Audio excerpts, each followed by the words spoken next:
교통사고를 낸 여성에게 모자란 년이라 막말했던 여성이 다음날 나의 사단장으로 부임하게 되었고 오만함의 대가로 계급장 떼고 최전방 훈련병으로 가게 되었지만 그곳에서 진정한 명예를 되찾는 한 남자의 이야기입니다. 구독과 좋아요를 해주시면 더 좋은 사연으로 보답하겠습니다. 회의실 안의 공기는 탁했다. 간 내린 인스턴트 커피의 눅눅한 향과 늦여름의 미지근한 에어컨 바람, 그리고 수십 년간 켜켜이 쌓여온 군 조직 특유의 권태가 한데 뒤섞여 있었다. 박진우 중령은 책상 위로 흐릿하게 번지는 형광등 불빛을 응시하며 상념에 잠겼다. 그의 앞에서는 작전처장이 열변을 토하고 있었지만 그 내용은 박진우의 뇌리를 스치지도 못했다. 북괴의 하계 훈련 동향과 우리의 대응 태세. 매년 이맘때면 앵무새처럼 반복되는 주제였다. 새로운 것은 아무것도 없었다. 낡은 지도 위에 몇 개의 새로운 기호를 덧붙이고 작년 보고서의 날짜를 올해로 바꾸는 것이 연례 행사의 전부였다. 25년.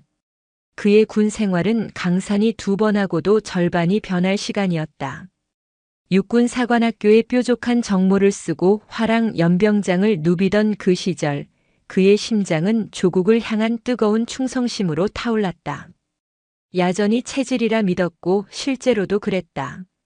소위 시절엔 GOP 소대장으로 철책선을 누볐고 중대장 시절엔 사단 최우수 중대로 대통령 부대 표창을 받았다. 대대 작전과장으로 근무할 때는 그가 입안한 훈련 계획이 군단 전체의 모범 사례로 전파되기도 했다. 그의 군복에는 언제나 빳빳하게 다려진 자부심과 흙먼지 묻은 명예가 함께했다.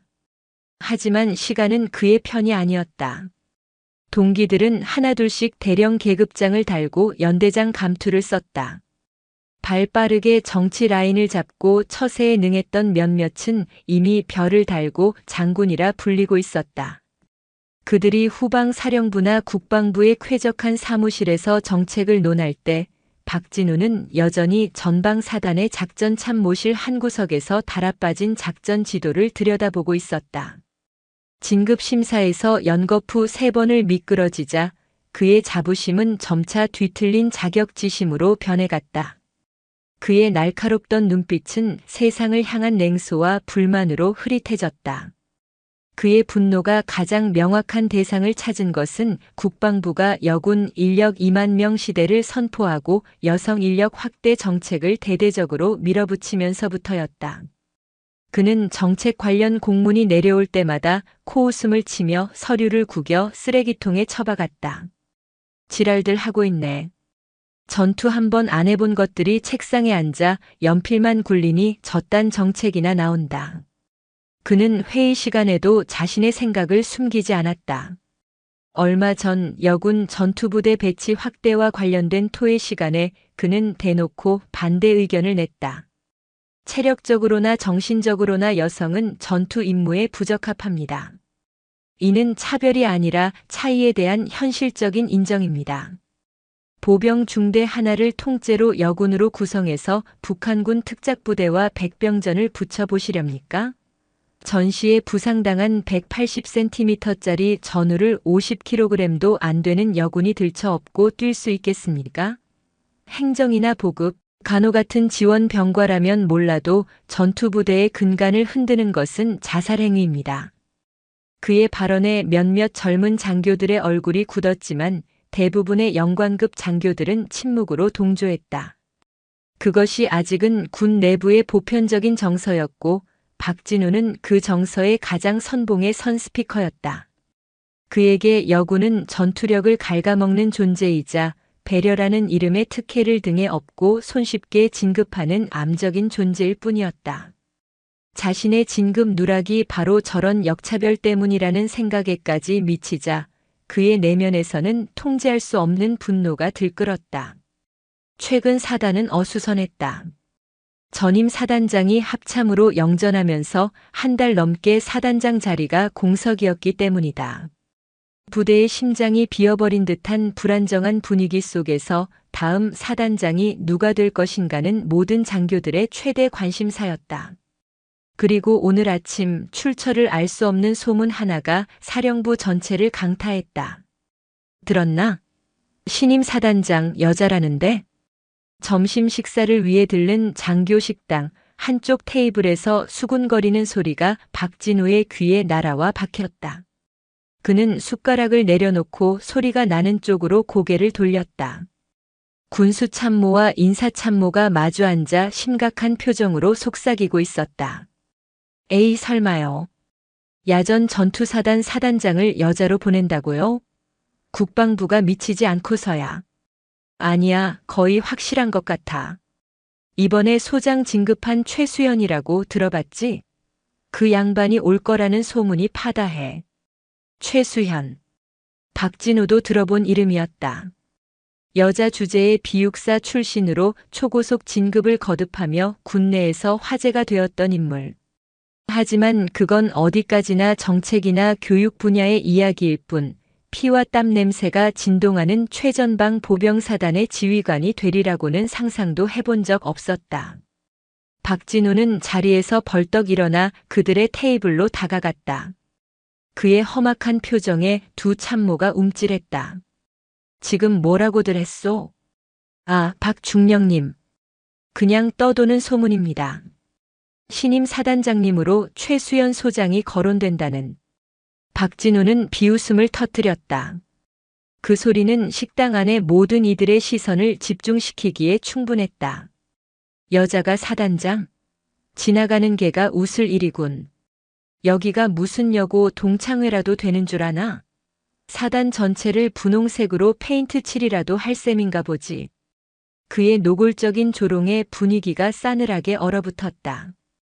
그는 아랑곳하지 않고 목소리를 높였다. 전투는 해봤답시고 오는 건가? 해외 파병 가서 통역이나 하고 사진 찍는 걸 전투 경력이라고 쳐주는 세상인가? 소총은 제대로 쏴봤는지 모르겠군.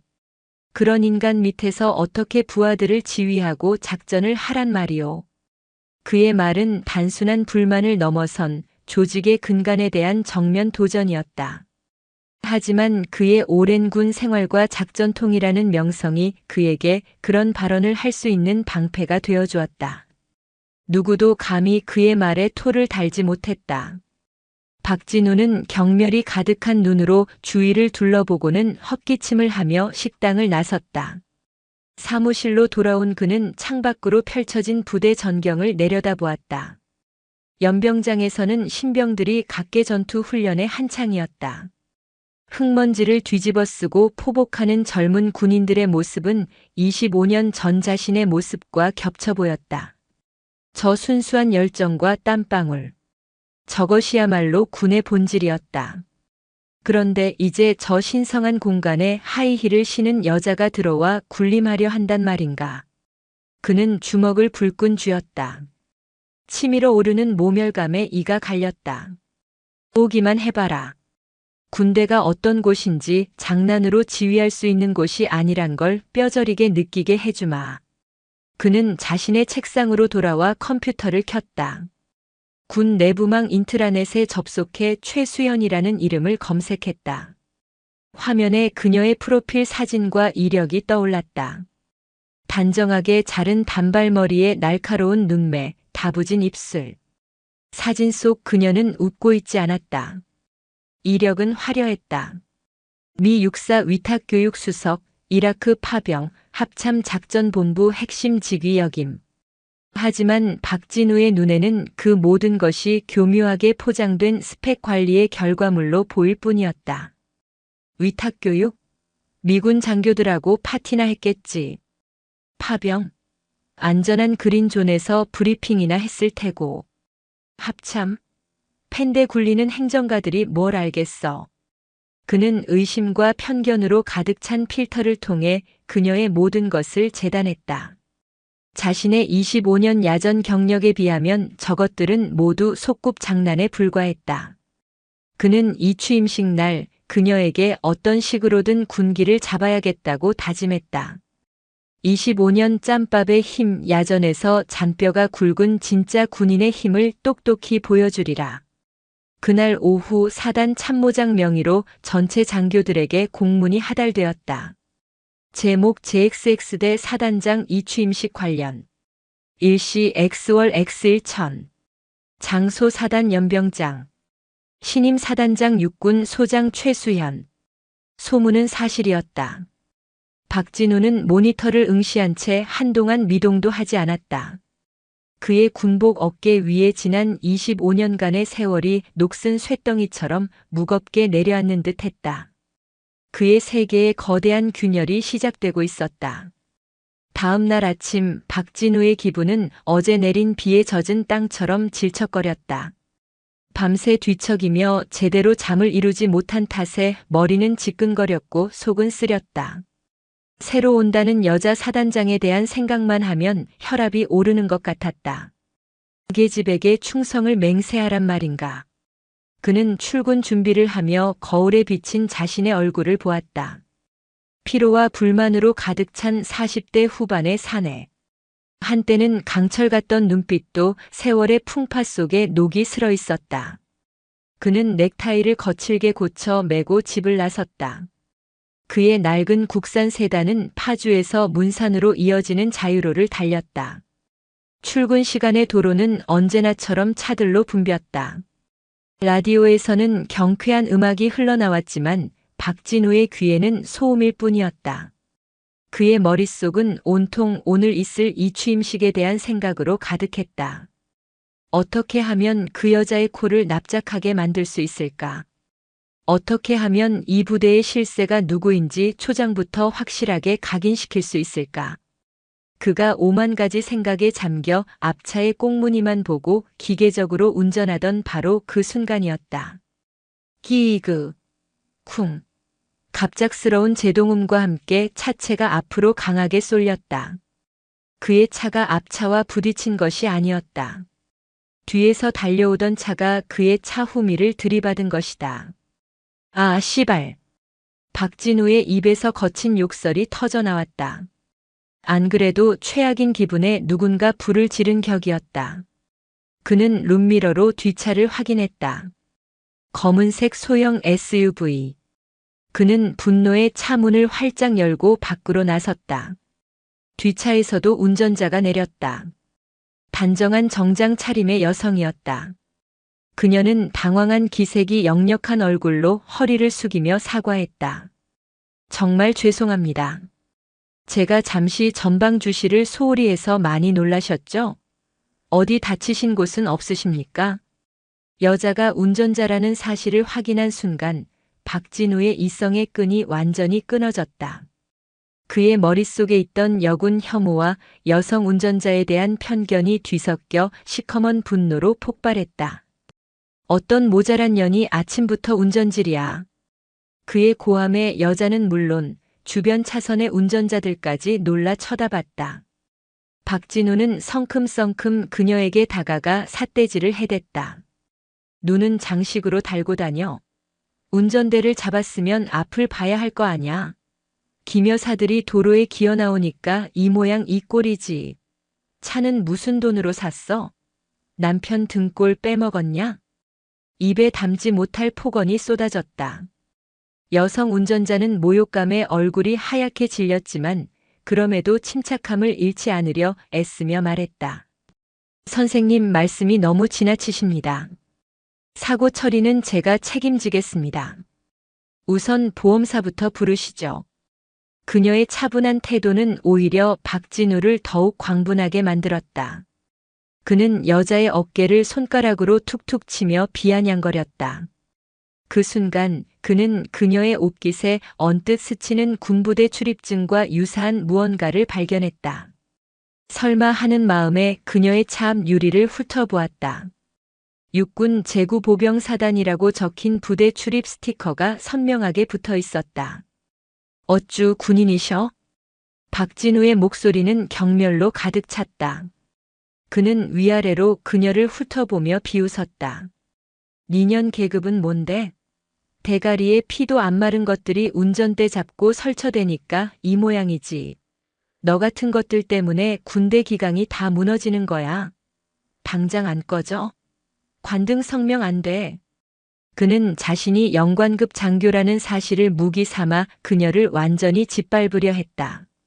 여자는 더 이상 대꾸하지 않았다. 그녀는 굳게 입을 다문 채 차갑고 날카로운 눈빛으로 박진우를 응시할 뿐이었다.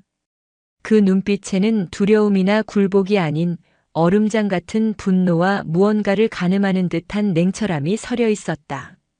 박진우는 그 서늘한 시선에 순간적으로 말문이 막혔지만 이내 자존심 때문에 더 큰 소리를 치며 차로 돌아갔다. 재수없게 아침부터 계집년이랑 엮여서. 그는 차에 타서도 한참 동안 욕설을 중얼거렸다. 보험사를 부르고 연락처를 교환하는 최소한의 절차만 마친 뒤 그는 찌그러진 범퍼를 단 채 엑셀을 밟아 부대로 향했다.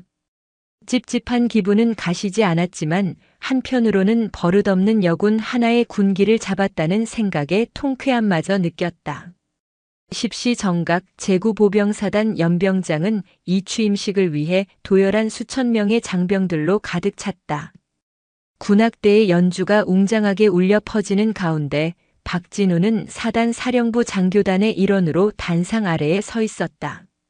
그의 머릿속은 여전히 아침의 사고에 대한 분노와 다가올 여자 사단장에 대한 경계심으로 복잡했다. 신임 사단장님께 대하여 경례. 행사 사회자의 우렁찬 구호와 함께 단상 중앙으로 새로운 지휘관이 걸어 나왔다. 박진두는 무심코 고개를 들었다. 그리고 그 자리에 얼어붙었다. 온몸에 피가 역류하는 듯한 충격이 그의 뇌를 강타했다. 단상 위 수천 명의 시선을 한몸에 받으며 위풍당당하게 서 있는 사람. 하얀 소장 계급장을 어깨에 빛내며 거수 경례를 받고 있는 사람. 바로 1시간 전 자유로에서 자신이 모자란 년이라며 쌍욕을 퍼부었던 그 여자였다. 박진우의 세상이 무너져 내렸다. 숨이 쉬어지지 않았다. 식은땀이 등줄기를 타고 흘렀다. 아니야, 닮은 사람이겠지. 설마 하지만 이내 그녀의 쩌렁쩌렁한 목소리가 연병장에 울려 퍼지자 그의 마지막 희망은 산산조각이 났다. 신고합니다. 육군 소장 최수연은 2025년 7월 24일부로 제구보병사단장 임무를 명받았습니다. 이에 신고합니다. 최수연 사단장. 그녀였다. 박진우는 고개를 숙였다. 차마 그녀의 얼굴을 정면으로 마주할 자신이 없었다. 그의 뇌리에는 자신이 퍼부었던 온갖 욕설과 경멸의 말들이 메아리 쳤다. 니년 계급은 뭔데? 대가리에 피도 안 마른 것들이. 그는 이제 죽었다고 생각했다. 군 생활은 여기서 끝이었다. 최수연 사단장의 취임사가 시작되었다. 그녀의 목소리는 차분했지만 강한 힘이 실려 있었다. 자랑스러운 백마부대 장병 여러분. 나는 오늘 이 유서 깊은 부대의 지휘권을 인수하며 무한한 영광과 함께 막중한 책임감을 느낍니다. 그녀는 부대의 역사와 전통을 존중한다고 말했다. 하지만 이내 그녀의 연설은 날카로운 비수가 되어 박진우의 심장을 향했다. 하지만 전통이라는 이름 아래 안주해서는 안 됩니다. 낡은 관습과 권위주의, 성별이나 출신에 대한 편견은 미래로 나아가는 우리 군의 발목을 잡는 족쇄일 뿐입니다. 나는 우리 백마부대를 그 어떤 부대보다 강하고 동시에 합리적인 조직으로 만들 것입니다. 군인을 판단하는 기준은 오직 하나, 그의 능력과 조국에 대한 충성심뿐입니다. 그 외에 어떤 차별도 용납하지 않겠습니다. 그녀가 연설을 하는 동안 그녀의 시선은 마치 레이더처럼 도열한 장교단을 천천히 훑었다. 박진우는 그녀의 시선이 자신에게 잠시 머물렀다가 지나가는 것을 느꼈다. 그 짧은 순간이 그에게는 영원처럼 길게 느껴졌다. 그 시선은 나는 너를 알고 있다고 말하는 것 같았다. 이 취임식이 끝나고 장교들이 뿔뿔이 흩어질 때 박진우는 망부석처럼 그 자리에 서 있었다. 현실감이 없었다. 이것이 악몽이기를 바랐다. 하지만 찌그러진 자신의 차 범퍼와 귓가에 생생하게 맴도는 그녀의 목소리가 이것이 끔찍한 현실임을 증명하고 있었다. 그는 자신의 군복이 이토록 무겁고 부끄럽게 느껴진 적이 처음이라고 생각했다. 25년의 자부심이 단 1시간 만에 산산조각 나 재가 되어버렸다. 그의 녹슨 군복은 이제 구제불능의 고철 덩어리가 되어버린 것만 같았다. 이 취임식의 충격이 채 가시지 않은 다음 날 신임 사단장 주재의 첫 작전 회의가 소집되었다. 사단 지휘통제실의 거대한 스크린 앞 팽팽한 긴장감이 감돌았다. 사단의 모든 핵심 참모들과 연대장들이 참석한 자리였다. 박진우는 작전 참모실의 차석으로서 배석했다. 밤새 한숨도 자지 못한 그의 얼굴은 핏기 없이 창백했다. 그는 최대한 눈에 띄지 않으려 구석 자리에 앉아 고개를 숙였다. 어쩌면 그녀가 자신을 기억하지 못할지도 모른다는 신락 같은 희망, 혹은 수많은 장교 중 하나로 치부하고 개인적인 감정은 드러내지 않을 것이라는 막연한 기대를 품고 있었다. 그러나 그 기대는 회의가 시작된 지 10분도 안 되어 박살이 났다. 회의의 첫 번째 안건은 박진우가 실무 담당자로서 얼마 전 완성한 DMZ 내적 침투 및 국지도발 대비 작전 계획이었다. 작전처장이 개요를 보고하자 상석에 앉아있던 최수연 사단장이 손을 들어 말을 끊었다. 잠깐. 박진우 중령. 그녀의 목소리에 회의실의 모든 소음이 멎었다. 박진우의 심장이 쿵 바닥으로 떨어졌다. 그는 마지못해 자리에서 일어났다. 예, 사단장님. 본인이 이 작계의 실무 담당자인가? 그렇습니다. 최수연은 서늘한 눈으로 그를 응시하며 말했다. 직접 브리핑해보게. 자네가 만든 계획이니 가장 잘 설명할 수 있겠지. 완벽한 함정이었다. 작전처장을 건너뛰고 실무자에게 직접 보고를 지시하는 것은 이례적인 일이었다. 그것은 신임 지휘관이 실무 능력과 장악력을 과시하는 전형적인 방법인 동시에 특정인을 겨냥한 압박일 수 있었다. 박진우는 떨리는 손으로 마이크를 잡고 스크린 앞으로 나섰다. 그는 준비한 대로 브리핑을 시작했다. 적의 예상 침투로 우리의 감시 자산 운용 계획, 5분 전투대기 부대의 출동 절차 단계별 대응 시나리오. 25년간 수없이 반복해왔던 내용이었다. 그의 계획은 교과서적으로는 흠잡을 데가 없었다. 그것은 박진우의 마지막 남은 자존심이었다. 브리핑이 끝나자 잠시 침묵이 흘렀다. 박진우는 내심 이 정도면 됐겠지라고 생각했다. 하지만 최수연의 입에서 나온 첫마디는 그의 자존심을 산산조각 냈다. 박중령. 네. 이게 25년차 베테랑 군인이 만든 작전 계획 맞습니까? 목소리는 차분했지만 그 안에 담긴 냉기는 회의실의 온도를 몇 도는 떨어뜨리는 듯 했다. 10년 전 자료를 그대로 복사해서 붙여넣기라도 한 겁니까? 지도에 표시된 적 지피 감시초소 위치는 3년 전에 이미 폐쇄된 곳이고 우리가 최근 도입한 TOD 열상 감시장비 3형의 탐지 능력은 전혀 반영되지 않았군. 북한군이 최근 전방에 배치한 신형 반땅크 미사일에 대한 우리 기갑부대의 방호 대책은 아예 언급조차 없어. 그녀는 스크린의 지도를 레이저 포인터로 찍어가며 조목조목 문제점을 난도질했다.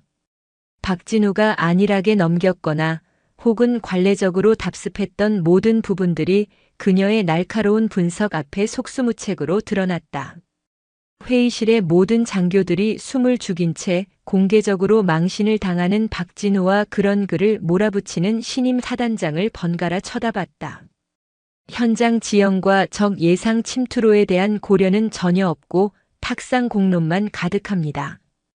적은 우리가 예상하는 길로만 옵니까? 언제나 교범대로만 움직이나요? 박중령의 계획대로라면 적 특작부대가 마음먹고 산악 지형으로 우회 침투할 경우 우리는 속수무책으로 당할 수밖에 없어. 이런 안일한 정신으로 어떻게 부하들을 지휘하고 전장을 책임지겠다는 겁니까? 최수연의 마지막 일갈은 박진우에게 사형 선고나 다름없었다. 수치심과 분노로 그의 얼굴은 시뻘겋게 달아올랐다.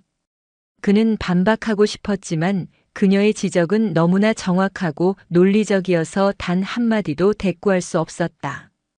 그는 그저 고개를 숙인 채 주먹을 꽉 쥐는 것 말고는 할 수 있는 일이 없었다. 회의는 그대로 끝났다. 최수연은 작전 계획, 오늘 자정까지 전면 재검토해서 다시 보고하도록. 박진우 중령이 직접이라는 말을 남기고 자리에서 일어섰다. 회의실을 나서는 동료들은 그 누구도 박진우에게 눈길을 주지 않았다. 그는 전염병 환자처럼 철저히 고립되었다. 그날 밤 박진우는 사무실에서 홀로 밤을 새웠다. 그는 자신의 군 생활 전부를 걸었다.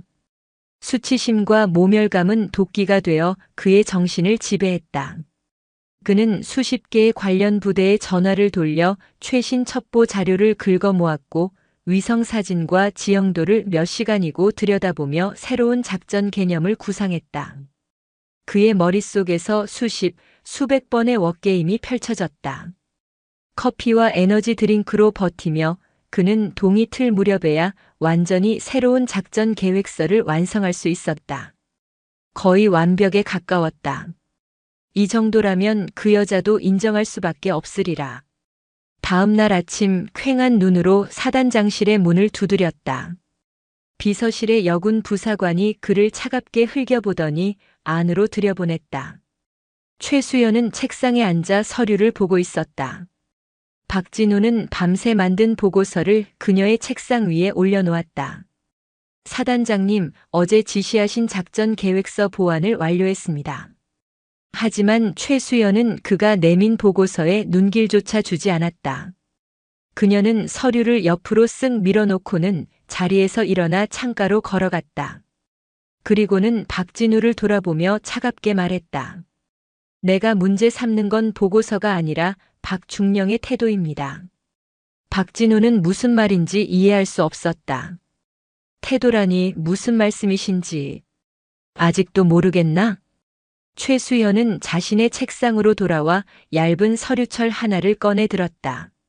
그리고 그 안에 서류를 한 장씩 넘기며 마치 다른 사람의 이야기를 하듯 담담하게 말했다. 5년 전 박중령이 5호부대 작전과장으로 있을 때 휘하의 이 대위가 음주운전으로 민간인과 사고를 냈지. 하지만 박중령은 그걸 묵인하고 이 대위가 단순 과로로 인한 사고였다고 상부에 허위 보고했어. 그 이 대위, 박중령의 육사 동기인 모 연대장 처남이라던데 맞나? 박진우의 심장이 멎는 것 같았다. 어떻게 저 사실을? 최수연은 멈추지 않았다. 3년 전에는 부하 인사평가 때 학군 출신인 김중휘에게 유독 낮은 점수를 줬더군. 그 김중휘, 평소 박중령의 부당한 지시에 자주 이의를 제기하던 친구였지. 결국 그 친구는 진급에 누락되고 전역을 선택했고, 작년 연말 회식 자리에서는 비서실 여군 하사에게 여자는 술을 따라야 마시지라며 술을 강요하고 어깨를 주무르는 등 불필요한 신체 접촉을 했다는 보고도 있더군. 당사자는 모욕감을 느꼈지만 인사보복이 두려워 문제 제기도 못하고 속으로만 알았다고 하고, 그녀가 읊는 모든 것은 박진우가 잊고 있었거나 혹은 그럴 수도 있는 일이라며 스스로 합리화했던 과거의 치부들이었다. 누군가 자신의 인생을 현미경으로 들여다보고 오점들을 하나씩 핀셋으로 집어내는 듯한 기분이었다. 그는 공포에 질려 아무 말도 할 수 없었다. 최수연은 서류철을 덮고 자리에서 일어섰다. 그녀는 박진우의 바로 앞까지 다가왔다. 아침 교통사고 때보다 훨씬 더 차갑고 날카로운 눈빛이 그의 영혼을 꿰뚫는 것 같았다.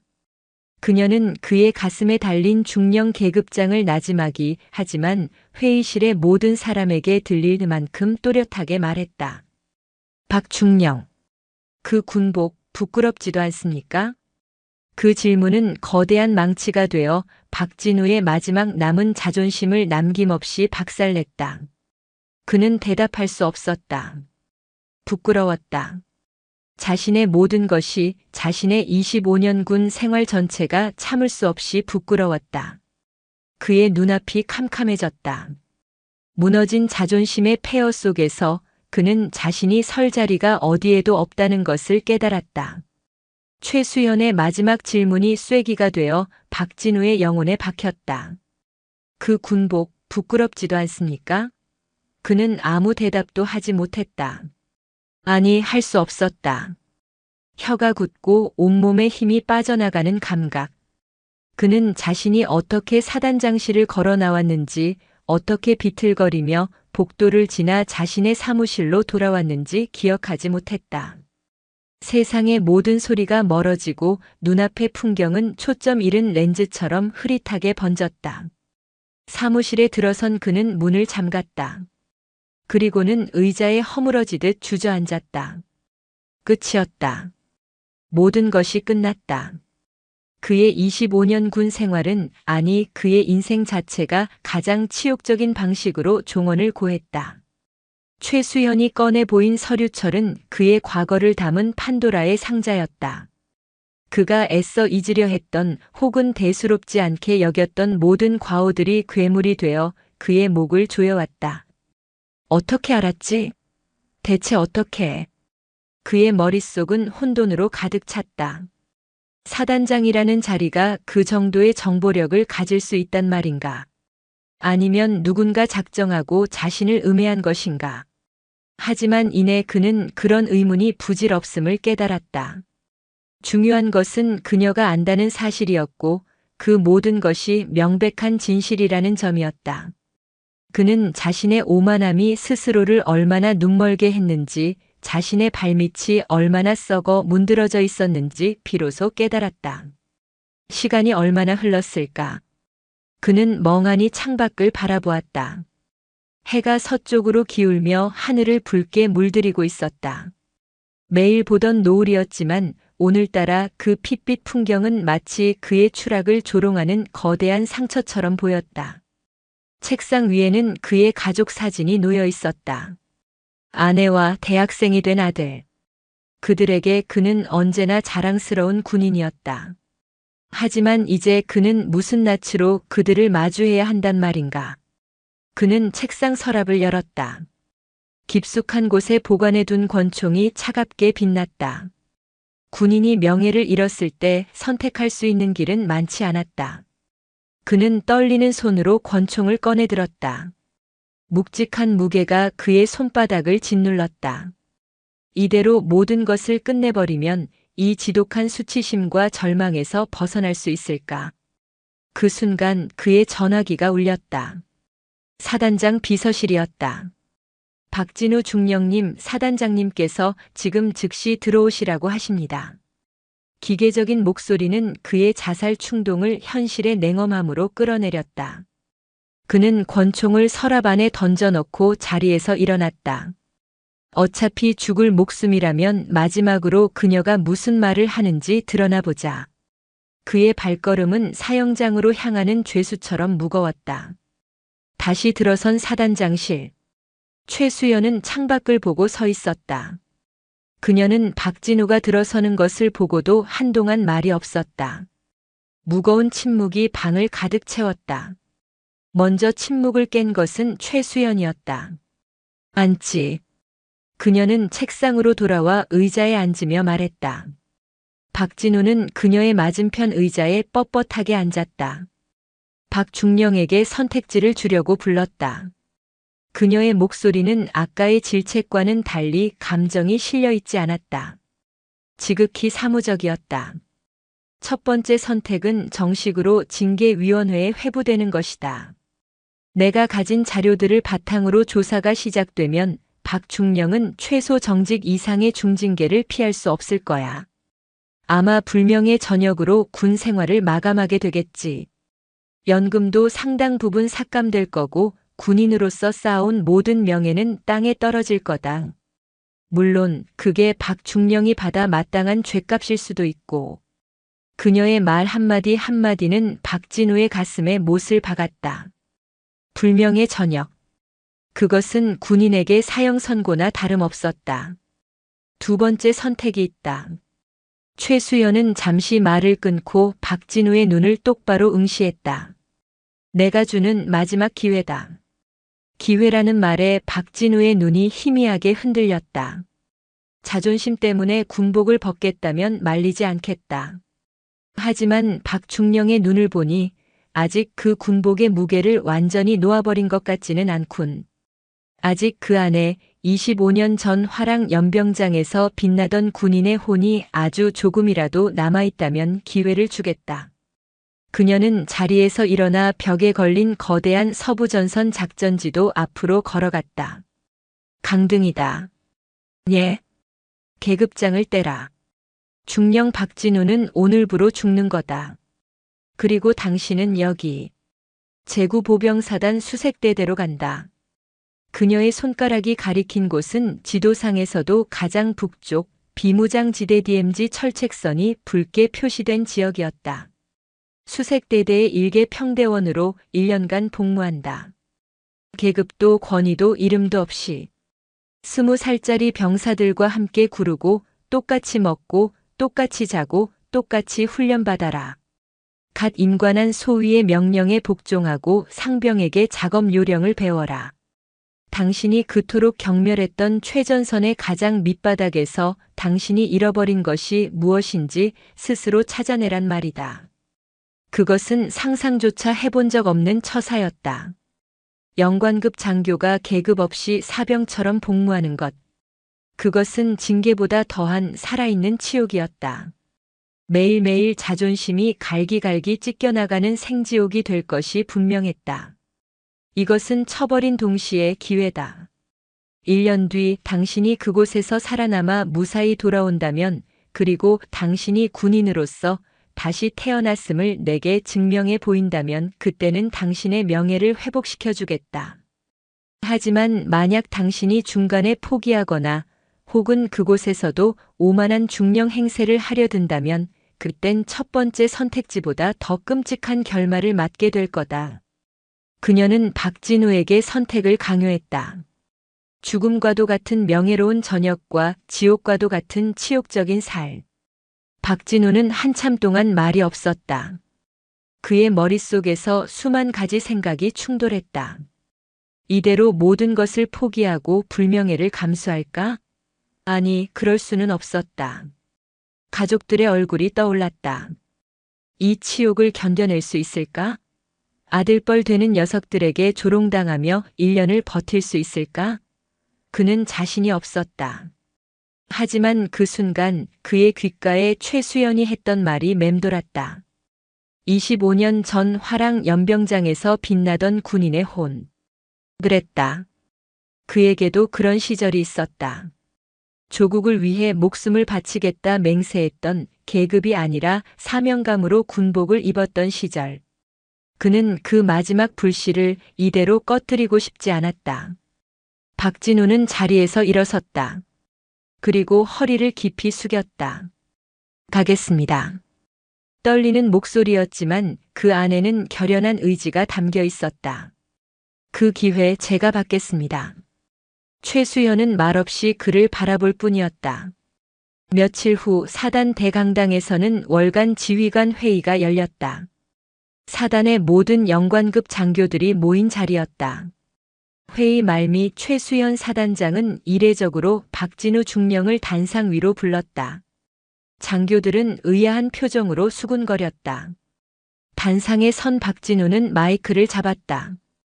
그의 손이 미세하게 떨리고 있었다.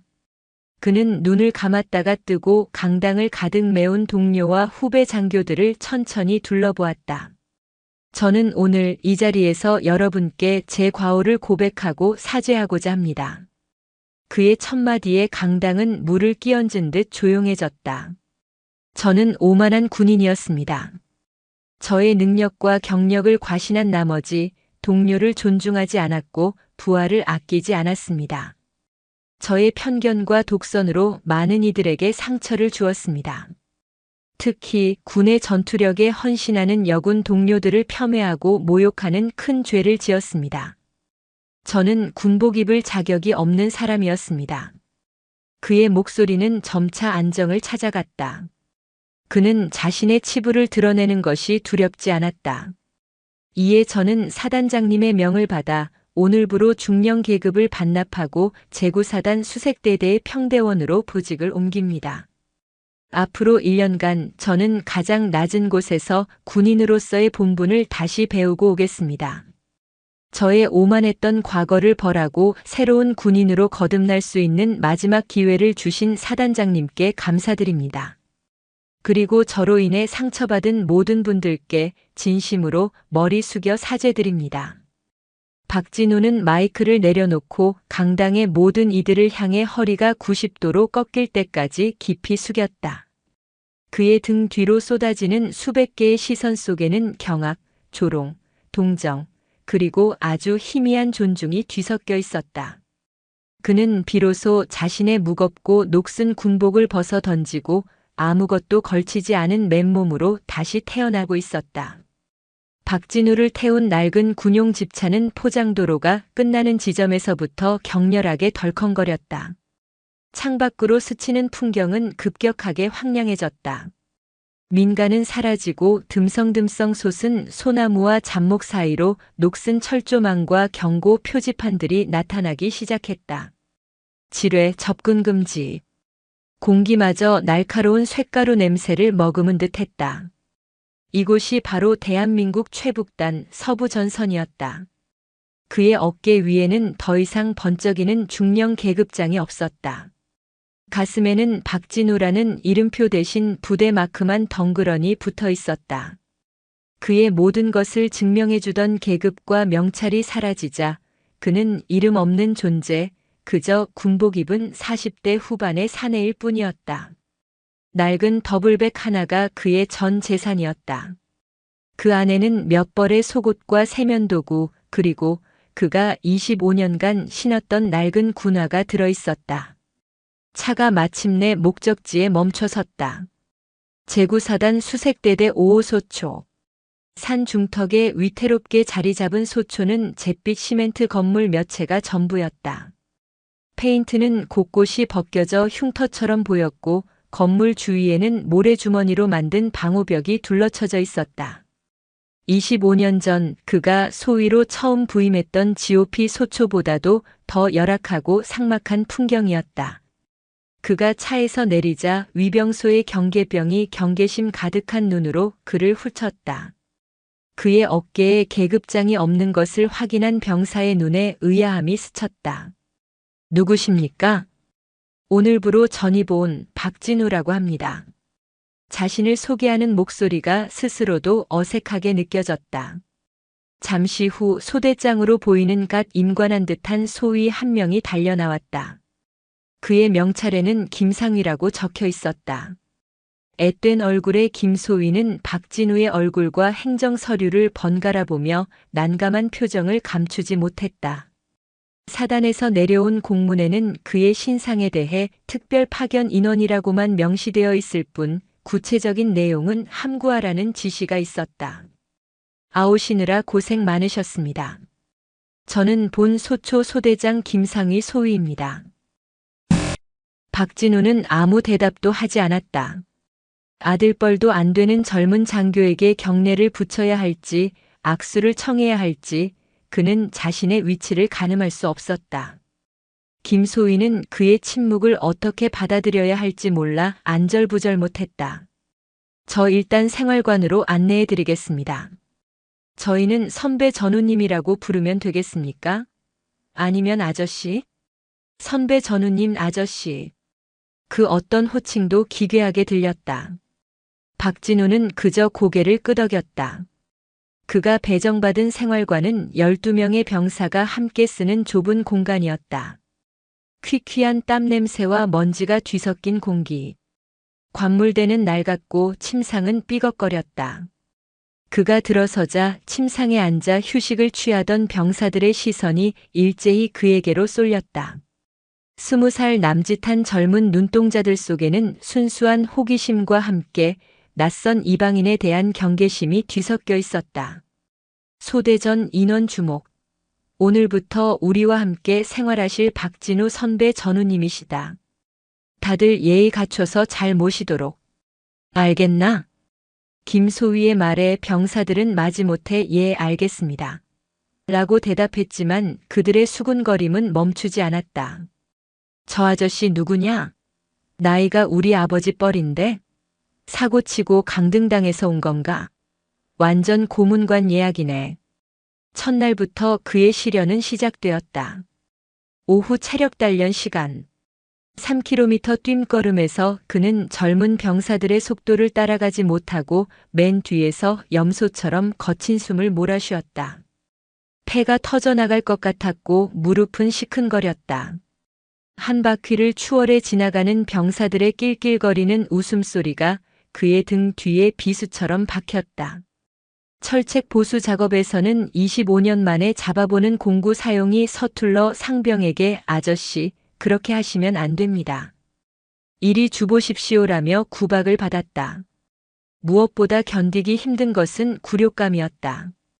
식사 시간 그는 배식판을 들고 긴 줄의 맨 끝에 서야 했다. 젊은 병사들은 자기들끼리 낄낄거리며 그를 투명인간 취급했다. 저녁 점호 시간 그는 다른 병사들과 똑같이 관물대 앞에 부동자세로 서서 소대장의 지적을 받아야 했다. 박진우 훈련병님, 관물대 정리 상태가 그게 뭡니까?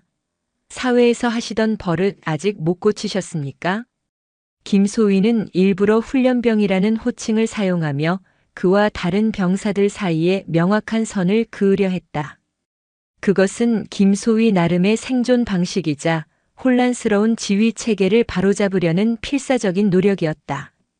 박진우는 그 호칭을 들을 때마다 온몸의 피가 거꾸로 솟는 기분이었지만 이를 악물고 참았다. 이것이 자신이 선택한 길의 대가였다. 며칠이 지나자 그는 소대 내에서 완벽한 고문관이자 왕따가 되었다. 아무도 그에게 말을 걸지 않았고 꼭 필요한 지시 외에는 없는 사람처럼 대했다. 그는 모든 것을 포기하고 싶었다. 밤마다 잠 못 이루고 차가운 침상에 누워 내가 여기서 뭘 하고 있는 건가라는 자문을 수없이 던졌다. 하지만 그럴 때마다 최수연의 차가운 목소리가 그의 뇌리를 스쳤다. 그 군복 부끄럽지도 않습니까? 그는 포기할 수 없었다. 여기서 무너지면 그는 영원히 패배자로 남게 될 터였다. 그는 살아남아야 했다. 다시 태어나야 했다. 그날 이후 박진우는 달라졌다. 그는 입을 닫았다. 불평과 변명을 삼켰다. 대신 몸을 움직였다. 뜀걸음에서 뒤처지면 모두가 잠든 새벽에 혼자 일어나 연병장을 돌았다. 작업이 서툴면 밤늦게까지 남아서 공구 사용법을 익혔다. 총기분의 결합이 느리면 손에 피가 날 때까지 연습했다. 그는 자신의 과거를 모두 지우고 백지 상태의 훈련병이 되기 위해 발버둥 쳤다. 그의 그런 묵묵한 변화를 처음으로 알아차린 것은 아이러니하게도 그를 가장 경계하던 병사들이었다. 그는 더 이상 과거의 영광에 기댄 오만한 중령이 아니었다. 그저 묵묵히 자신의 몫을 해내려고 애쓰는 나이 많은 불쌍한 아저씨일 뿐이었다. 그의 침묵은 더 이상 오만함의 표현이 아니라 처절한 인내의 상징처럼 보이기 시작했다. 그러나 아직 그 누구도 그에게 마음의 문을 열지는 않았다. 그는 여전히 춥고 혹독한 광야에 홀로 서 있었다. 가을이 짧게 머물다 떠나자 파주의 사냐에는 혹독한 겨울이 칼날 같은 바람을 몰고 찾아왔다. GOP 소초의 겨울은 상상 이상이었다. 철책을 핥히는 바람은 살을 애는 듯 했고 밤사이 내린 서리는 세상을 온통 하얗게 얼려버렸다. 병사들의 얼굴에서는 웃음기가 사라졌고 팽팽한 긴장감과 추위에 대한 피로감이 감돌았다. 박진우에게 겨울은 더욱 가혹했다. 나이든 그의 몸은 젊은 병사들보다 추위를 몇 배는 더 심하게 탔고 관절 마디마디가 시큰거렸다. 그의 묵묵한 노력에도 불구하고 소대 내에서 그의 위치는 크게 달라지지 않았다. 병사들은 더 이상 그를 노골적으로 무시하지는 않았지만 여전히 보이지 않는 벽을 두고 거리를 두었다. 그는 여전히 아저씨 혹은 선배 전우님이라 불리는 부대의 이질적인 존재였다. 변화의 계기는 혹한기 훈련 중에 예고 없이 찾아왔다. 그해 겨울 서부 전선에는 30년 만에 기록적인 폭설이 쏟아졌다. 사단 전체의 훈련이 대부분 중단되었지만 DMZ 내부를 정찰하는 수색대의 임무는 멈출 수 없었다. 그날 박진우가 속한 이 소대는 DMZ 내에서도 가장 험준하고 인적이 드문 까치봉 일대의 수색 정찰 임무를 부여받았다. 아침부터 내리기 시작한 눈은 정오가 지나자 눈보라로 변의 앞을 분간하기 어려울 정도였다. 무릎까지 차오르는 눈을 헤치며 나아가던 소대는 결국 예정된 정찰로를 이탈하고 말았다. 설상가상으로 무전기마저 지직거리더니 통신이 완전히 두절되었다. 소대장님, 길을 잃은 것 같습니다. 더 이상 나아가는 것은 위험합니다. 부소대장인 중사가 소리쳤지만 김상휘 소위는 창백한 얼굴로 나침반과 지도만 번갈아 보고 있었다. 그의 이마에는 식은땀이 송골송골 맺혔다. 학교에서 배운 독도법은 모든 것이 하얗게 뒤덮인 설산과 매서운 눈보라 앞에서는 무용지물이었다. 병사들은 동요하기 시작했다. 체감온도는 영하 20도 이하로 떨어졌고 이대로 조난당하면 모두 얼어 죽을 수도 있다는 공포가 엄습했다. 젠장, 어떻게 하지? 본부에 연락도 안 되고. 김소희가 절망적인 목소리로 중얼거리는 순간이었다. 그때까지 대열의 맨 뒤에서 묵묵히 따라오던 박진우가 앞으로 나섰다. 소대장. 그의 목소리는 낮고 차분했지만 그 안에는 이상한 힘이 실려 있었다. 모두의 시선이 그에게로 향했다. 나를 따르게. 내가 길을 안다. 김소희는 황당한 표정으로 그를 쳐다봤다. 아저씨가 길을 안다니요? 여긴 와본 적도 없으시지 않습니까? 박진우는 대답 대신 눈보라가 몰아치는 북쪽 능선을 가리켰다. 25년 전 내가 중대장일 때 이 구역을 담당했었다. 저기 보이는 저 기이하게 생긴 소나무, 내가 외파리 소나무라고 불렀지. 저 소나무 뒤쪽으로 능선을 따라 500m쯤 가면 절벽 아래에 6.25 때 쓰던 낡은 비트은 신처가 하나 있을 거다. 지도에는 없는 곳이야. 그의 말에는 조금의 망설임도 없었다. 그의 눈은 더 이상 공허하지 않았다. 25년의 세월을 뛰어넘어 젊은 지휘관의 날카로운 안광이 번뜩이고 있었다. 김소희와 병사들은 그의 확신에 찬 모습에 압도당했다. 지금 기댈 곳은 이 미스터리한 아저씨밖에 없었다. 김소희는 잠시 망설이다가 결국 고개를 끄덕였다. 알겠습니다. 전 대원 박진우 선배 전우님을 따라 이동한다. 박진우는 소대의 선두에 섰다. 그는 눈보라를 뚫고 성큼성큼 나아갔다. 허리까지 빠지는 눈을 헤치며 길을 만들었고 미끄러운 빙판길에서는 뒤따르는 병사들의 손을 잡아주었다. 그의 머릿속에서는 25년 전의 기억이 파노라마처럼 펼쳐졌다.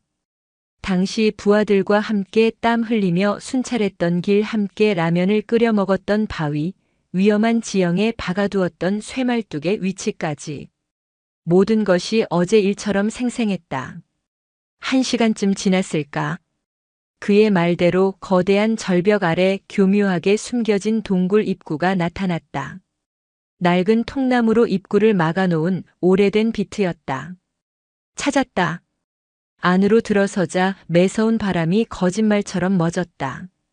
비트는 좁고 어두웠지만 눈보라를 피하기에는 더할 나위 없는 안식처였다. 병사들은 그 자리에 주저앉아 안도의 한숨을 내쉬었다. 모두가 탈진 상태였다. 박진우는 쉴 틈도 없이 병사들에게 지시했다. 몸부터 녹여야 한다. 배낭에 있는 비상용 고체 연료를 꺼내고 마른 나뭇가지를 모아 불을 피운다. 젖은 양말은 당장 벗고 발을 계속 주물러서 동상을 막아라. 그의 목소리에는 권위가 실려 있었다. 그것은 계급이 주는 권위가 아니라 경험과 지혜에서 우러나오는 진짜 리더의 목소리였다. 병사들은 홀린 듯 그의 지시에 따라 일사불란하게 움직였다. 김소희마저도 그의 지휘를 자연스럽게 받아들이고 있었다. 작은 불꽃이 피어오르고 비트 안에 온기가 퍼지자 얼어붙었던 병사들의 몸과 마음도 녹아내렸다. 그들은 둘러앉아 말없이 불꽃을 바라보았다. 그리고 그들의 시선은 자연스럽게 불을 쬐며 묵묵히 앉아있는 박진우에게로 향했다. 경외감과 고마움 그리고 알 수 없는 미안함이 뒤섞인 눈빛이었다. 가장 먼저 침묵을 깬 것은 평소 그에게 가장 퉁명스럽게 굴었던 최상병이었다. 저 아저씨, 아니 선배님, 감사합니다. 선배님 아니었으면 저희 다 죽었을 겁니다. 그 말을 시작으로 다른 병사들도 감사합니다. 정말 대단하십니다라며 진심을 전했다. 김소희는 그의 옆으로 다가와 고개를 숙였다. 정말 죄송하고 감사합니다. 제가 너무 미숙했습니다. 어떻게 이곳을 기억하셨습니까? 박진우는 희미하게 웃으며 대답했다. 몸이 기억하더군. 군인의 몸은 전장을 잊지 않는 법이니까. 그날 밤 비트 안에서 병사들은 처음으로 박진우에게 자신들의 이야기를 털어놓았다. 여자친구 이야기, 제대하면 뭘 할지에 대한 꿈, 군 생활의 고충. 박진우는 그저 묵묵히 들어주며 가끔 자신의 젊은 시절 이야기를 섞어가며 그들의 말에 답해주었다. 그를 둘러쌌던 보이지 않는 벽이 허물어지고 있었다. 다음 날 아침 눈보라가 멎자 수색대가 그들을 찾아냈다. 소초로 복귀하는 길 박진우는 더 이상 대열의 맨 뒤에 있지 않았다.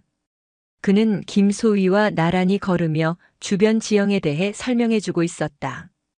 병사들은 이제 그를 아저씨나 훈련병이라고 부르지 않았다. 그들은 존경심을 담아 그를 선배님이라고 불렀다. 그의 가슴 속 차가운 얼음장 같던 절망의 한가운데서 아주 작지만 뜨거운 불씨 하나가 다시 피어오르고 있었다.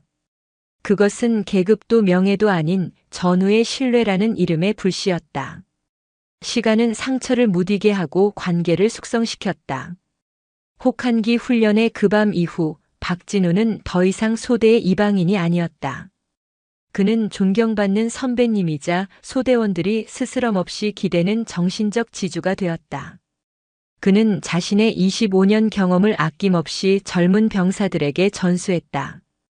야간 독도법의 요령, 효과적인 진지 구축 방법, 혹서기와 혹한기를 버텨내는 지혜까지. 그의 가르침은 교범에는 없는 피와 땀으로 체득한 살아있는 지식이었다. 김상희 소위는 이제 중요한 작전이나 훈련 계획이 있을 때마다 가장 먼저 그의 자문을 구했다. 선배님, 이 부분은 어떻게 생각하십니까? 그 물음 앞에서 박진우는 더 이상 계급 없는 훈련병이 아니라 노련한 참모이자 든든한 멘토였다. 그는 자신이 잃어버렸다고 생각했던 군인으로서의 보람과 존재 가치를 이 삭막한 최전방 소초에서 가장 낮은 자리에서 역설적으로 되찾고 있었다. 어느덧 1년의 파견 기간이 2달도 채 남지 않았다. 그의 복귀 날짜가 다가올수록 소대원들의 얼굴에는 아쉬움이 깃들었다. 박진우 자신도 마음이 복잡했다. 지난 10개월은 그의 인생에서 가장 치욕적이고 고통스러운 시간이었지만 동시에 가장 순수하게 군인으로 살았던 시간이기도 했다. 그는 어쩌면 이곳에서의 생활에 익숙해져 버렸는지도 몰랐다.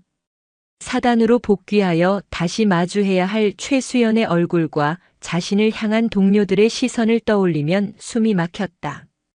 그의 상념이 깊어지던 늦봄, 전방 지역에는 지독한 가뭄이 이어졌다. 메마른 땅은 먼지를 풀풀 날렸고 산의 나무들은 바싹 말라 작은 불씨에도 터져버릴 듯 위태로워 보였다. 연일 뉴스에서는 전국 각지의 산불 소식을 전했고 군 전체에는 산불 방지 총력 대응 지시가 내려왔다.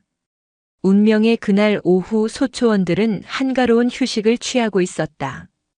그때였다. 상황실의 경계병이 다급하게 외쳤다. 북쪽 방향에서 연기 발생.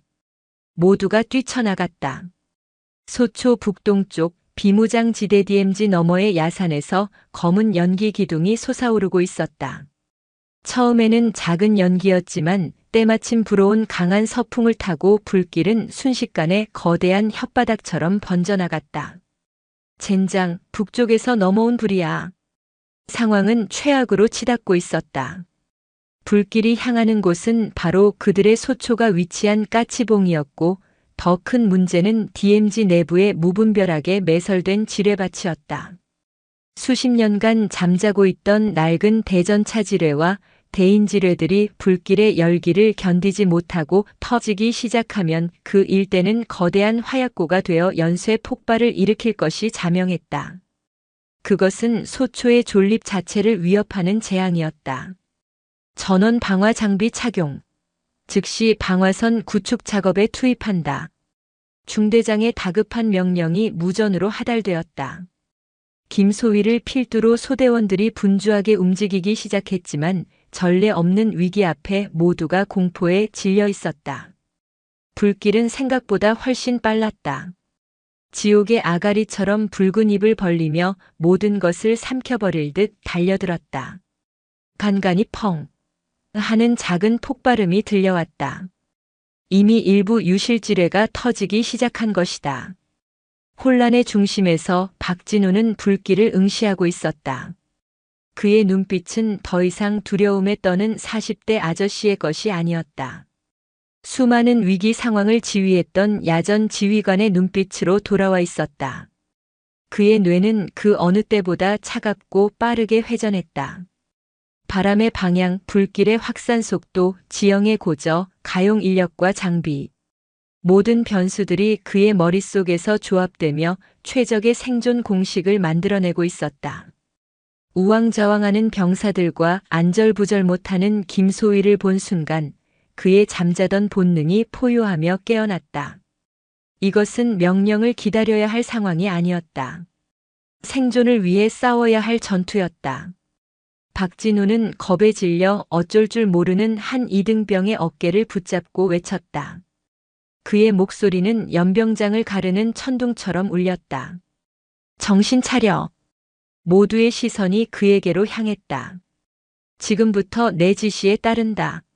살고 싶으면 내 말 들어. 그의 목소리에는 거부할 수 없는 힘이 실려 있었다.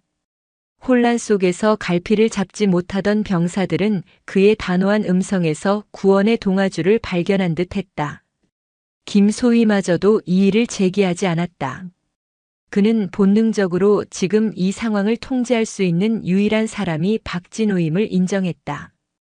박진우는 조금의 주저도 없이 지휘를 시작했다. 1분대 소초 좌측 능선으로 이동. 등짐 펌프와 삽을 이용해 능선 아래쪽부터 방화선을 구축한다. 불길과 최소 50m 이상 거리를 유지해. 2분대 나와 함께 정면 방화선을 맞는다. 바람이 가장 거센 곳이다. 정신 바짝 차려야 한다. 3분대 소초 뒤편 탄약고와 유류고 주변에 집중적으로 물을 뿌리고 모든 인화물질을 제거해. 소초가 통째로 날아가는 꼴 보기 싫으면. 그는 더 이상 선배님이 아니었다. 그는 지옥의 불길 앞에서 부하들의 생명을 책임진 지휘관 박진우 중령으로 돌아와 있었다. 그의 지시는 명확하고 구체적이었으며 그의 눈빛에는 흔들림이 없었다. 병사들은 마치 최면에 걸린 것처럼 그의 지시에 따라 일사불란하게 움직이기 시작했다. 지옥 같은 화마 속에서 그들은 비로소 하나의 강철 같은 전투 조직이 되어가고 있었다. 박진우는 자신의 1년 형기의 마지막 시험이 가장 혹독한 방식으로 시작되었음을 직감했다. 지옥이 있다면 바로 이런 모습일 터였다. 하늘은 검은 연기에 가려 핏빛으로 물들었고 사방에서는 거대한 짐승의 울음 같은 불길의 포효가 들려왔다. 매캐한 연기는 눈과 코를 찔렀고 뜨거운 열기는 피부를 태울 듯했다. 박진우가 이끄는 2분대 병사들은 필사적으로 방화선을 구축하고 있었다. 삽과 곡괭이로 메마른 땅을 파헤치고 등짐 펌프로 물을 뿌렸지만 거대한 불길의 기세 앞에서는 역부족으로 보였다. 포기하지 마. 여기서 밀리면 소초는 끝장이다. 박진우는 쉰 목소리로 외치며 직접 삽을 들고 흙을 파냈다. 그의 이마에서는 땀이 비오듯 쏟아졌고 군복은 땀과 검댕으로 범벅이 되었다. 하지만 그의 눈은 오직 전방의 불길과 부하들의 움직임에만 고정되어 있었다. 그는 단순히 작업을 지시하는 것을 넘어 병사들의 체력 안배와 교대 타이밍까지 계산하며 전체적인 전투의 흐름을 조율했다. 그의 노련한 지휘 아래 병사들은 공포를 이겨내고 한계에 가까운 힘을 쏟아붓고 있었다. 방화선이 약 70% 정도 구축되었을 무렵이었다. 그때 모두가 가장 우려하던 일이 벌어졌다. 휙 하는 소리와 함께 바람의 방향이 갑자기 바뀌었다. 남서풍이 북서풍으로 돌변하면서 불길의 일부가 아직 방화선이 구축되지 않은 오른쪽 측면으로 거대한 불기둥을 만들어내며 옮겨붙었다. 크악! 오른쪽! 불길이 넘어온다. 새롭게 형성된 불길은 순식간에 방화선 안쪽으로 번져 들어와 측면에서 작업하던 3명의 병사를 순식간에 고립시켰다. 혹한기 훈련 때 박진우 덕에 목숨을 건졌던 최상병과 이제 갓 일병 계급장을 단 2명의 어린 병사였다. 그들은 사방이 불길에 막힌 채 시커먼 연기 속에서 콜록거리며 어쩔 줄 몰라 했다. 최상병, 이쪽으로 피해. 김소희가 소리쳤지만 불길은 너무나 거세서 접근조차 할 수 없었다. 불길에 휩싸인 나무들이 비명을 지르며 쓰러졌고 땅바닥에 마른 풀들이 폭죽처럼 타들어갔다. 위험합니다. 들어갈 수 없습니다. 부소대장이 김소희를 만류했다.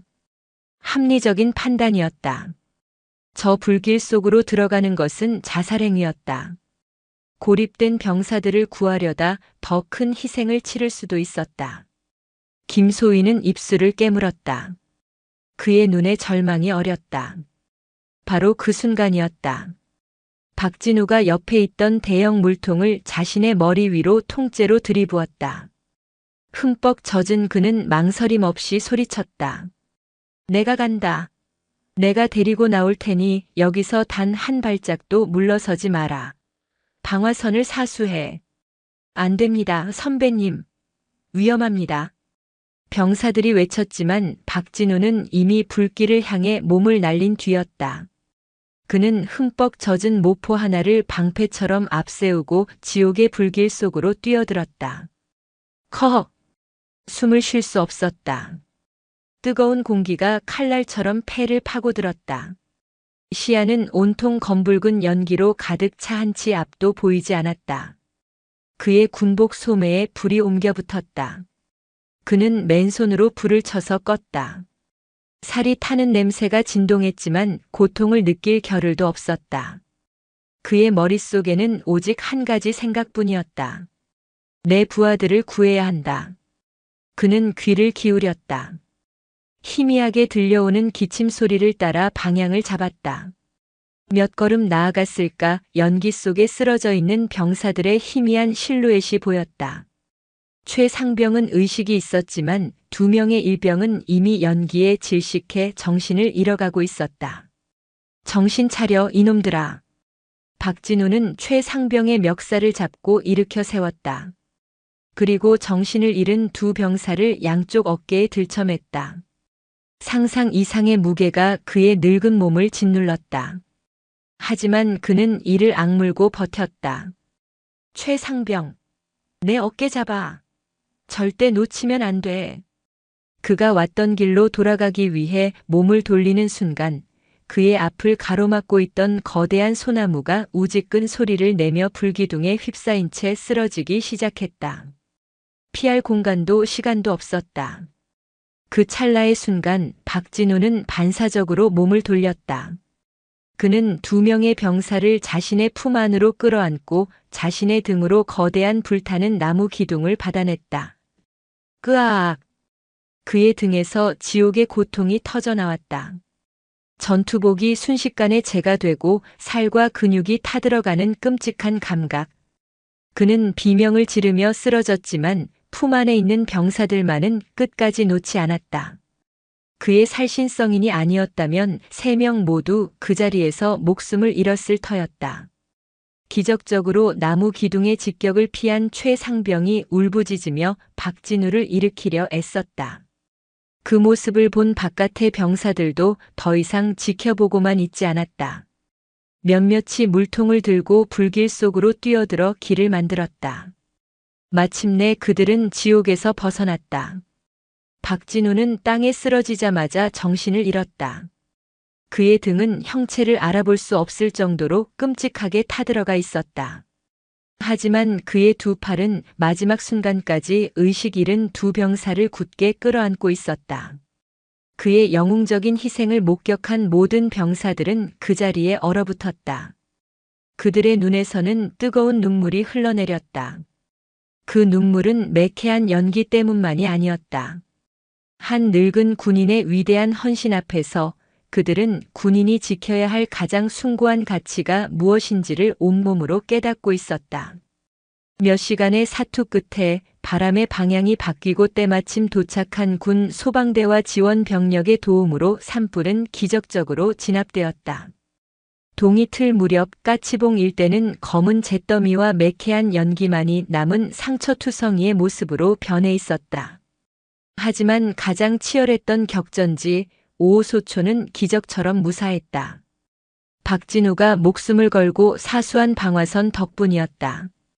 소초 의무실에 임시로 마련된 치료소.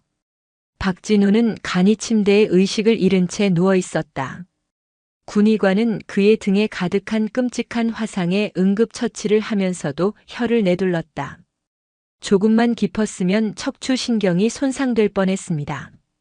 이 정도 부상을 입고 사람을 셋이나 구해내다니 이건 인간의 의지가 아닙니다. 소대원들은 아무도 자리를 뜨지 못하고 치료소 문 밖을 서성였다. 그들의 얼굴에는 피로와 함께 깊은 존경심과 죄책감이 뒤섞여 있었다. 특히 박진우 덕에 목숨을 건진 최상병과 2명의 일병은 흙바닥에 주저앉아 소리 없이 눈물만 흘리고 있었다. 그때 요란한 헬리콥터 프로펠러 소리가 하늘을 갈랐다. 산불 소식을 보고받은 수색 대대장과 연대장이 현장 시찰을 위해 직접 날아온 것이다. 헬기에서 내린 대대장 중령은 김상희 소위에게 상황 보고를 받았다. 김 소위는 떨리는 목소리로 지난 밤의 사투와 박진우의 영웅적인 행동에 대해 숨김없이 보고했다. 소초를 지켜낸 것은 제가 아닙니다. 저희 소대원들의 목숨을 구한 것도 제가 아닙니다. 모든 것은 박진우 선배님이 하셨습니다. 그분이 아니었다면 저희는 모두 여기에 없었을 겁니다. 보고를 들은 대대장의 표정은 굳어졌다. 그는 말없이 치료소로 걸어 들어갔다. 침대에 누워있는 남자의 얼굴은 검댕으로 새까맣고 온몸은 상처투성이었다. 하지만 대대장은 한눈에 그가 누구인지 알아보았다. 한때는 같은 중령 계급장을 달고 회의석상에서 마주쳤던, 그러나 지금은 이름 없는 평대원으로 유배온 사내. 박진우였다. 대대장은 침대 옆에 섰다. 그는 붕대로 감긴 박진우의 모습과 그를 걱정스럽게 바라보는 젊은 병사들의 얼굴을 번갈아 보았다. 그리고 그는 모든 것을 이해했다.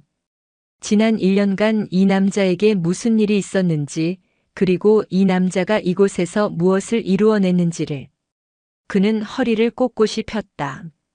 그리고는 의식을 잃고 누워있는 박진우를 향해 조금의 흐트러짐도 없는 완벽한 거수 경례를 올렸다. 그의 행동에 주변의 모든 장교와 병사들이 놀라 쳐다봤다. 대대장은 낮지만 그 자리에 있는 모두의 심장을 울릴 만큼 힘있는 목소리로 말했다. 수고 많으셨습니다, 중령님. 중령님. 그 한마디가 의무실 안의 공기를 갈랐다. 소대원들의 눈이 휘둥그레졌다. 자신들이 아저씨, 선배님으로 부르던 이 남자가, 자신들과 똑같이 흙바닥을 구르던 이 남자가 사실은 자신들의 대대장과 같은 계급의 높은 지휘관이었다는 사실. 충격과 함께 지난밤 그에 보여주었던 초인적인 리더십의 모든 조각들이 그제야 완벽하게 맞춰졌다. 그 순간 기적처럼 박진우가 희미하게 눈을 떴다. 고통스러운 신음과 함께 그의 시선이 대대장에게로 향했다. 그는 자신에게 경례를 붙이고 있는 대대장의 모습을 보고는 무슨 상황인지 파악하려는 듯 눈을 깜빡였다. 그리고 중령님이라는 그 호칭이 자신의 귓가에 울리고 있음을 깨달았다. 박진우의 눈에서 뜨거운 눈물이 흘러내렸다. 1년 만이었다. 잃어버렸던 자신의 이름을 되찾은 순간이었다. 그것은 서류상의 복권이 아니었다. 오만함의 대가로 스스로 내던졌던 그 이름을 가장 치열한 전장에서 부하들의 생명을 구하고 전우의 진정한 존경을 받으며 피와 땀으로 되찾은 것이었다. 지난 1년간의 모든 서름과 고통, 치욕과 인내의 시간들이 그 눈물과 함께 씻겨 내려가는 듯 했다. 며칠 후 그의 복귀 명령이 떨어졌다. 그의 몸은 아직 회복되지 않았지만 1년의 파견 기간이 공식적으로 끝난 것이다. 그를 사단으로 이송할 집차가 소초 연병장에 도착했다. 소대의 모든 병사들이 그를 배웅하기 위해 도열해 있었다. 박진우는 붕대를 감은 몸을 이끌고 차에 올랐다. 차가 출발하기 전 그는 창문을 내렸다. 소대원들은 더 이상 아무 말도 하지 않았다. 그저 말없이 눈시울이 붉어진 채 그를 향해 거수 경례를 붙일 뿐이었다. 박진우도 창밖으로 서툴게 경례를 답했다. 차가 서서히 움직이기 시작했다. 그는 룸미러를 통해 점점 작아지는 소초와 그곳에 서 있는 젊은 전우들의 모습을 바라보았다. 자신을 지옥으로 밀어넣었던 그곳. 하지만 동시에 자신에게 군인의 진짜 의미를 가르쳐준 그곳. 그는 자신의 인생에서 결코 잊을 수 없는 풍경을 눈에 담으며 1년 만에 문명 세계로 그리고 자신의 운명을 결정지을 마지막 관문으로 향하고 있었다. 사단 사령부는 1년 전과 조금도 달라진 것이 없었다. 잘 깎인 잔디와 반듯한 보도블록, 위험 있는 건물들. 하지만 그곳을 걷는 박진우는 1년 전의 그가 아니었다. 그는 낡고 해진 전투복 차림에 팔과 목에는 붕대를 감고 있었다. 오만하게 솟아있던 어깨는 편안하게 내려와 있었고 냉소로 가득 찼던 눈빛은 깊고 고요한 호수처럼 변해 있었다. 복도를 지나는 장교들은 그를 알아보고는 경의와 호기심이 뒤섞인 눈으로 쳐다보며 조용히 길을 비켜주었다. 그의 목적지는 단 한 곳, 사단장실이었다. 1년 전 자신의 모든 것이 무너져 내렸던 바로 그 방. 그는 심호흡을 하고 문을 두드렸다. 들어와. 안에서 최수연의 목소리가 들려왔다. 방 안의 풍경도 그대로였다. 창가에 선 최수연 그리고 그녀의 책상. 박진우는 방 중앙에 멈춰 서서 말없이 그녀를 향해 거수 경례를 붙였다. 중령 박진우 1년간의 파견 임무를 마치고 복귀를 명받았습니다. 이에 신고합니다.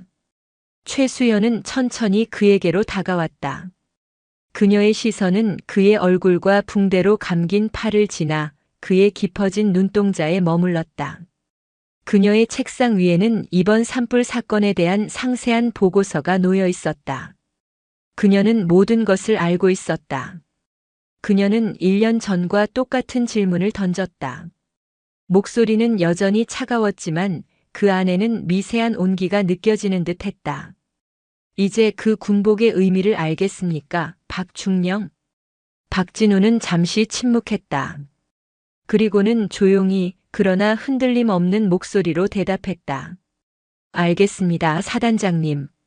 그는 자신의 가슴에 달린 군복의 옷깃을 가만히 매만졌다. 군복은 제 명예나 계급이 아니었습니다. 추위와 공포에 떠는 부하들을 감싸 안는 담요였고 지옥의 불길을 막아서는 마지막 방패였습니다. 군복은 제가 지켜야 할 부하들의 얼굴이자 국민의 신뢰였습니다. 이제야 그것을 알겠습니다.